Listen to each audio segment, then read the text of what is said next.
అంతా ఇక్కడనే. తల్లిదండ్రులకు అందరికి కూడా చెప్తున్నాను, మీ పిల్లల భవిష్యత్తు ఒక గొప్ప భవిష్యత్తుగా మారాలి అంటే ఈ పట్టణాన్ని అతి త్వరగా నిర్మించాల్సిన అవసరం ఉంది. ముఖ్యమంత్రి గారు నడవటం కాదు, ఇంకా ఉరకండి, మేమందరం మీ ఎంబడే ఉన్నాము అని చెప్పటానికి ఎంటైర్ కాన్స్టిట్యున్సీలో ఉన్న ప్రతి ఇంటిలో ప్రభుత్వం తరఫున ఏమేమైతే పథకాలు మీ ఇంటికి చెందినయో 3,500 ఇండ్లు ఇచ్చాం.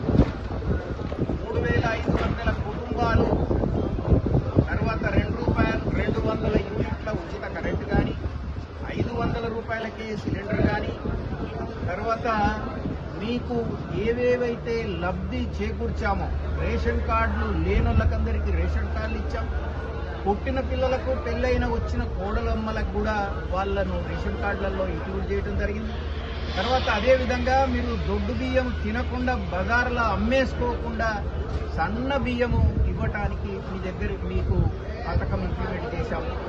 అదేవిధంగా సన్న బియ్యమే సన్న వడ్లే వండియటానికి వ్యవసాయదారులకు $500 ప్రతి క్వింటల్ కూడా మీ కొరకే వాళ్ళందరికీ ఖర్చు పెట్టి సన్న బియ్యం పండించేటట్టుగా చేశాము. ఆ విధంగా చేసిన ప్రతిదీ ఏమైనా మీ పిల్లలకు అస్సలు కావాల్సింది సన్న బియ్యం కంటే ముఖ్యం చక్కటి చదువు. తర్వాత చదువుకుంటున్నప్పుడే స్కిల్ నేర్పించడం, తర్వాత చదువు అయిపోకముందే ఉద్యోగం కల్పించటం. దాంతో ఈ బీదతో పోతుంది, మీరందరూ బాగుపడతారని కూడా ప్రతి తల్లిదండ్రికి నేను తెలియజేస్తున్నా.